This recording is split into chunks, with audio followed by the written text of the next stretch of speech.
आज आपने एक आरटीआई पे आपने आरटीआई लगाई है और वो आरटीआई में कहूंगा मिंटू को दिखाने के लिए, यह जो आरटीआई एक 2005 में बना था, वाजपेयी जी की सरकार गई थी, मनमोहन की सरकार आई थी, तो आपको ध्यान होगा, मैं तो उस समय अखबार में काम करता था। इस आरटीआई एक्ट का उपयोग करके हम लोगों ने मनमोहन सरकार को बहुत एक्सपोज किया है। रॉबर्ट वाड्रा को जो स्पेशल सिक्योरिटी देते थे मनमोहन सरकार, एनएसजी कमांडो, ये हम आरटीआई से निकाल के और इसको हम फैलाए थे। आज आरटीआई पर सरकार क्या जवाब दे रही है? पहले आपने क्या लगाया है ये बताइए, और अब क्या जवाब दे रही है, और आरटीआई के साथ सरकार कर क्या रही है ये भी बताइए।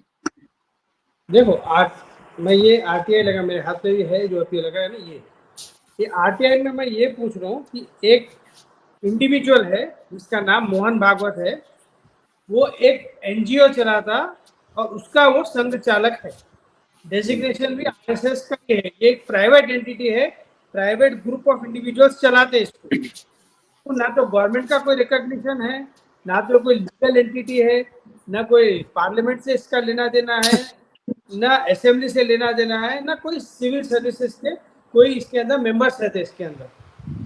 तो इनको जो है, जो सोशल मीडिया में सब जगह आता, इनके साथ में प्राइम मिनिस्टर के इक्वल सिक्योरिटी घूमती हमेशा, कमांडोज की और कार की, गन के साथ में सब घूमते रहते। तो मैं इतना ही इसके अंदर पूछा कि भाई ये जो मोहन भागवत को आप सिक्योरिटी दे रहे, ये कौन से लॉ के तहत में दे रहे और इसका खर्चा कौन उठा? सिंपल क्वेश्चन है ना। इसके अंदर मैं कोई उसकी प्राइवेट चीज तो पूछा नहीं। मैं मोहन भागवत कोई सीक्रेट एजेंट तो है नहीं, सब पब्लिक में घूमते रहते, दिन भर पब्लिक में घूमते रहता। तो मैं इसमें ये पूछा कि कौन से लॉ के अंदर इनको इतनी सिक्योरिटी मिली और इसका खर्चा कौन चला रहा।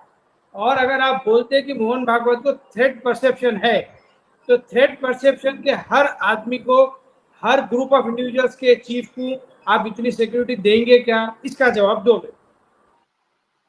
तो मेरे को आरटीआई से ये रिप्लाई आया, ये देखिए, ये वाला, ये भी भेजा हूं मैं, ये देखिए।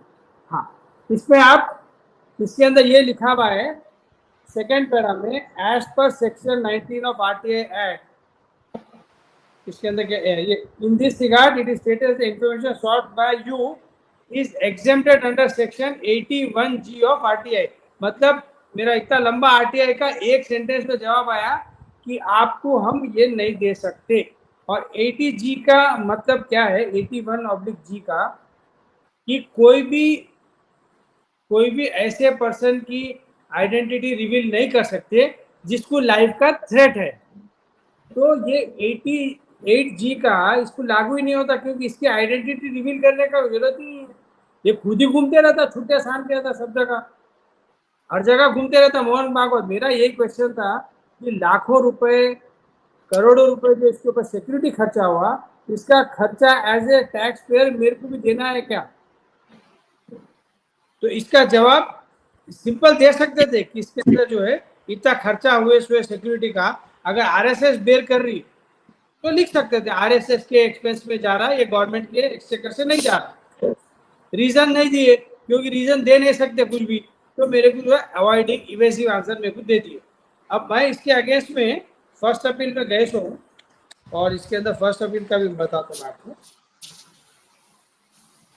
ये देखिए, फर्स्ट अपील का भी मैं गया, और इसके अंदर मैं क्लियर कट, इसके अंदर मैं बोले सो उसके अंदर कि मैं इसके अंदर मोहन भागवत का कोई भी पर्सनल डिटेल्स या उसकी फैमिली के डिटेल्स या कोई इंफॉर्मेशन नहीं मांग रहा हूँ जो कि उसकी लाइफ को रिस्क रहेगा।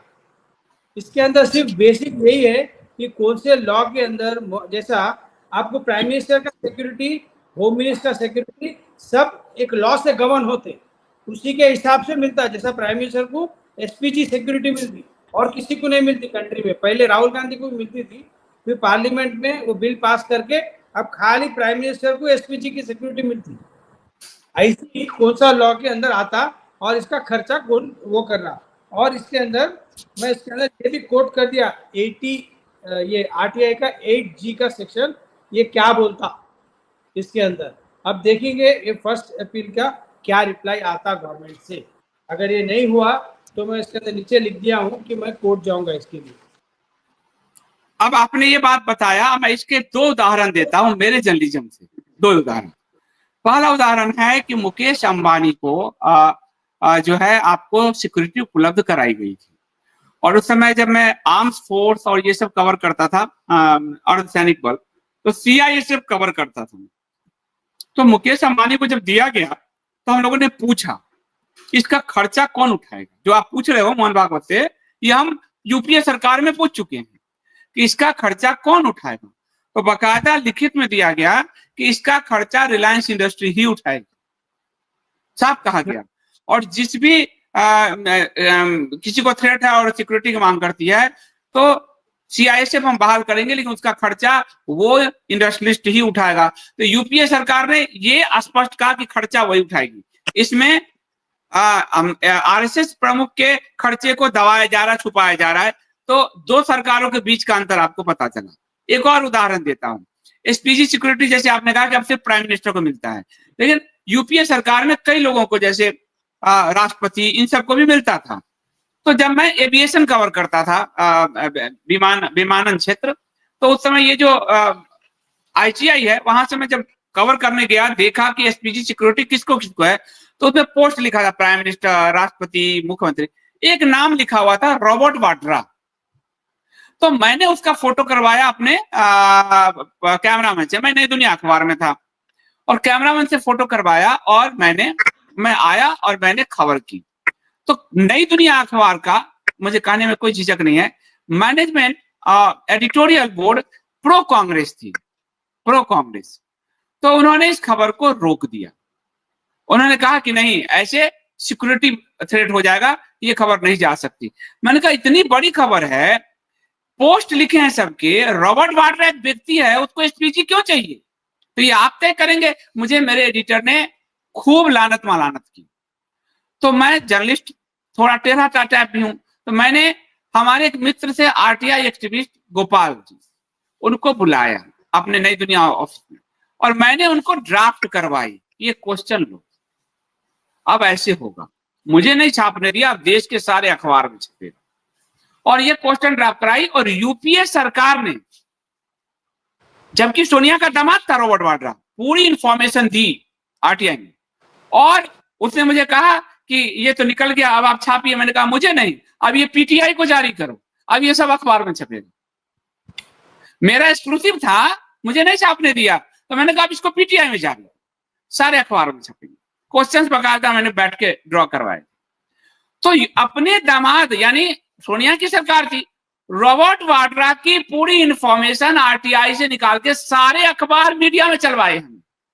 लेकिन आज एक मोहन भागवत का बयान, ये नहीं, मतलब मोहन भागवत पर आरटीआई से जानकारी नहीं दे रहे। अब आप समझिए कि परिवारवादी कौन है। अगर सोनिया गांधी का परिवार दामाद है रॉबर्ट वाड्रा, उसकी जानकारी उनकी सरकार दे दी, ये संघ परिवार की जानकारी छुपाने वाला सबसे बड़ा परिवारवादी कौन है? और ये मैं किसी और का उदाहरण नहीं दे रहा हूं, मैं अपना उदाहरण दे रहा हूं। एक नंबर। दूसरा कि मुकेश अंबानी अपने पैसे पर ये खर्च कर रहा था, तो हमारा पैसा उसमें नहीं जा रहा था, टैक्स पेयर का। लेकिन आरएसएस उसको खर्च कर रहा है या नहीं, यानी वो छुपा रहे हैं। यदि सरकार कर रही है तो मैं आरएसएस की विचारधारा से, बहुत सारे लोग हैं जो ताल्लुक नहीं रखते, मेरे पैसे मोहन भागवत के सुरक्षा पर क्यों खर्च होना चाहिए, ये सवाल उठता है। और तीसरी बात है, जैसे आपको घुमाया गया है, आपने देखा होगा कि आरटीआई एक्ट 2005 में मनमोहन सिंह लेके आई थी, उसमें संशोधन करके इन्होंने पूरा आरटीआई एक्ट को किल कर दिया, जानकारी ही नहीं मिलती।